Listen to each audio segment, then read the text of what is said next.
तर दुबार मतदारांची निवडणूक आयोगाकडून दखल घेण्यात आलेली आहे। दुबार मतदारांच्या नावापुढे आता डबल स्टार चिन्ह असेल। दुबार मतदारांची नोंद ही वेगळी असेल। दुबार मतदाराला एकाच ठिकाणी मतदान करता येणार आहे। राज्य निवडणूक आयोगाने त्यांच्या सिस्टीमवर टूल विकसित केलेला आहे आणि या टूलच्या माध्यमाने प्रत्येक नगर परिषद नगरपंचायतीमधील प्रभागामध्ये संभाव्य दुबार मतदार हे डबल स्टार असे चिन्ह त्याच्या पुढे आलेले आहे। जिथे जिथे अशा प्रकारचे डबल स्टार आलेले आहे तिथे संबंधित अधिकारी संबंधित मतदारांना कॉन्टॅक्ट करून तो कुठल्या प्रभागामध्ये आणि तो कुठल्या मतदान केंद्रामध्ये तो मतदान करेल याची माहिती घेईल। त्यासोबतच त्याचं नाव, त्याचं लिंग, त्याचा फोटोग्राफ आणि त्याचा पत्ता या सर्व बाबी सुद्धा तपासेल।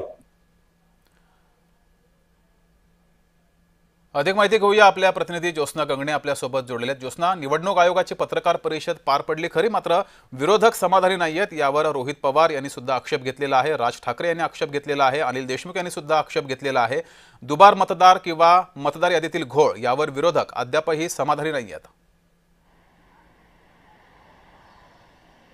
जगदीश, अगदी बरोबर आहे। निवडणुका घेऊच नका जोपर्यंत मतदार यादीतला घोळ जो आहे तो संपूर्णपणे बाजूला होत नाही किंवा सदोष मतदार यादी जोपर्यंत नीट होत नाही तोपर्यंत राज्यामध्ये कोणतीही निवडणूक घेऊ नका, असंच काहीसं मत आणि अशाच प्रकारचा मुद्दा घेऊन जो आहे तो महाविकास आघाडी आणि राज ठाकरे यांच्या मनसेने जो आहे मुंबईच्या याच CST परिसरामध्ये काढला होता।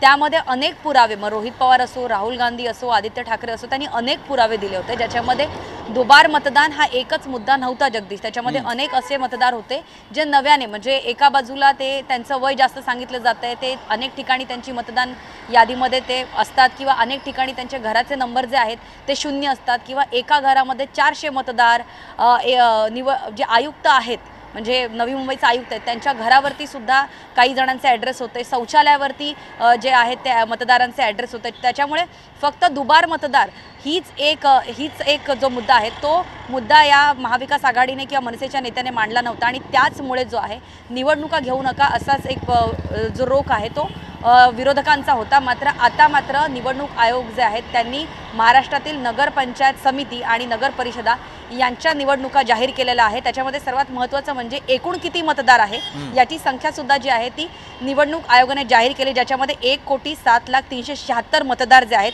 ते मतदान करतील असं सुद्धा, म्हणजे एकूण किती मतदार आहेत असा आकडा जो आहे तो निवडणूक आयोगाने दिलेला आहे।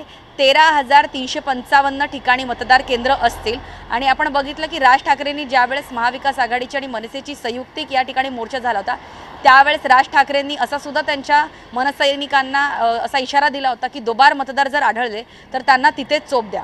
मग आता जिथे म्हणजे हे 13,355 जे मतदार केंद्र असतील त्या ठिकाणी पोलिसांची सुरक्षा असेल। विरोधकांनी आणखी एक आक्षेप घेतलेला आहे की पालिका निवडणुका का सोबत घेतलेल्या नाहीयेत, पालिका निवडणुका मागे का ठेवलेल्या आहेत, हा सुद्धा आक्षेप आहे विरोधकांचा। हे मात्र विरोधकांवरतीच, म्हणजे विरोधकांच्या मुद्द्यांवरतीच जे आहे ते प्रश्नचिन्ह उपस्थित होतोय, कारण आपण बघितलं की सुप्रीम कोर्टाने जे आहे ते निवडणूक आयोगाला हे असे निर्देश दिले होते की 31 जानेवारी 2026च्या आत एकूणच स्थानिक स्वराज्य संस्थेच्या जेवढ्या काही महाराष्ट्रातल्या निवडणुका आहेत त्या 31 जानेवारी 2026च्या आत घ्या म्हणून। असं असताना विरोधकांचा एकच सूर होता की सदोष मतदार यादी जी आहे ती संपूर्ण पहिले नीट करा आणि त्याच्यानंतर स्थानिक स्वराज्य संस्थेच्या निवडणुका घ्या। तर स्थानिक स्वराज्य निवडणुका ज्या जाहीर होत आहेत त्या टप्प्याटप्प्यामध्ये जाहीर होत आहेत। त्यामध्ये सर्वात पहिल्यांदा आज जी जाहीर झाली निवडणूक आयोगाकडनं निवडणूक जी जाहीर झाली त्याच्यामध्ये नगरपंचायत समिती आणि नगर परिषदा यांच्या निवडणुका जाहीर झालेल्या आहेत।